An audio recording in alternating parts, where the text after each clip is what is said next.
The level of secrecy and secret facilities and the capabilities of our nationally kept secrets would shatter most people's imagination of what is possible. This is probably one of the more well-known black-budget time travel projects, with the exception of the Montauk Project. Many whistleblowers have said that the program was not actually shut down, but just classified into deep black. The people that know everything about Looking Glass, that have gotten all the reports and all the information, the elites of the world, probably figured out that that was the end of the game, and nothing could be manipulated beyond that point. According to the alleged insiders, the Looking Glass technology was apparently used to look backward and forward in time, using the consciousness of an operator as a type of steering mechanism. The operator would sit in a chair that was apparently recovered from a downed extraterrestrial craft capable of interfacing with consciousness directly. When the device was turned on, strong toroidal fields of energy cycled about a pouch of water at the center, which acted as a sort of resonator for in-streaming energies from the point of focus maintained by the operator. The data was collected and projected onto video monitors at incredible speeds, which later needed to be deinterlaced to reveal discernible images. What's interesting is that the biases of the operator would have a direct effect on the images collected. For example, if one were to look back to the time of Jesus' crucifixion, if the person doing so was an atheist, they may not see anything at all. But if the person was a Christian, they may see the infamous crucifixion event. This is suggestive of a time-space mechanic in the universe, wherein the human mind is able to navigate through time itself. The work of Dewey B. Larson and his reciprocal systems theory provides the basis for this interpretation.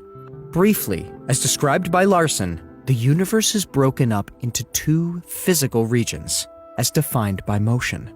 Below the speed of light, motion operates in 3 dimensions of space and 1 dimension of time. Above the speed of light, motion operates in 1 dimension of space and 3 dimensions of time. As bizarre as that sounds, the mind is uniquely equipped to navigate in time, which is able to access memories of the past, gain awareness of events in the present, conceive of future possibilities, and even imagine alternative events that did not actually happen. In other words, the human mind can select the point of focus, just like in remote viewing, and receive the information from the store of memories made during the experience. Do you know the difference between Looking Glass and the yellow cube?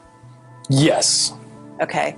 Are you aware of what happened to the yellow cube and how it was used and so on? Are you... I believe that the yellow cube still exists. I can't say for certain if it's on this planet, but I would say that it's definitely protected from use at this point. Okay, well that coincides with the testimony we got. The yellow cube or the yellow book would give you your possible future. Yes. So it took basically the choices that you would inherently make along a timeline and tell you what that timeline would be, given that you made all the choices that your brain would make. Well, this is exactly what I was just going to ask you. What we were told is that leaders of governments and so on, people in high places, politically, would use this to try to see their most optimum future and then follow those. So they were using it to enhance their wealth, et cetera, Yeah. in a very egotistical way. And that was part of the problem with it. The Looking Glass device seems to be capable of the same type of process, to access a data stream from any conceivable location in space or time, steered via the consciousness of an operator.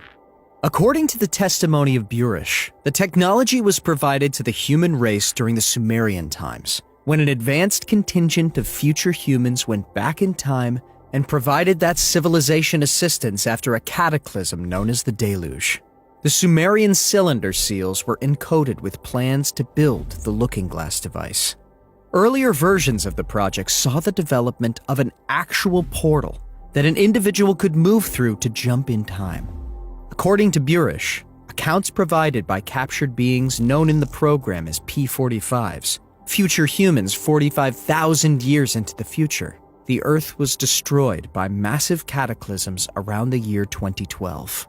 This is apparently because looking glass devices were actively being used during a major celestial alignment, which overloaded the organic energy grid of the planet.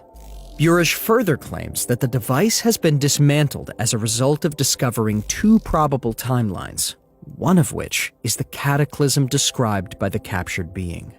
An attempt was made to look into the future, but no concrete data was able to be received past the infamous date of December 21st, 2012, suggesting that this date is a nexus point in time, whereby either Timeline 1 or Timeline 2 would gain momentum. In the last report, Burish suggested that Timeline 1, the positive timeline, had an over 80% likelihood of coming to fruition. Given that we are nearly a decade beyond the 2012 date, and no major cataclysms have occurred, we are most likely well entrenched within the positive timeline. This is undoubtedly one of the more intriguing topics in Awakening Times, which seems to be well hidden in popular works of fiction. Corey Good, a secret space program insider, claims to have reviewed documentation relating to this project. It would be very hard to accept that all of this information that is currently held secret and classified is actually real.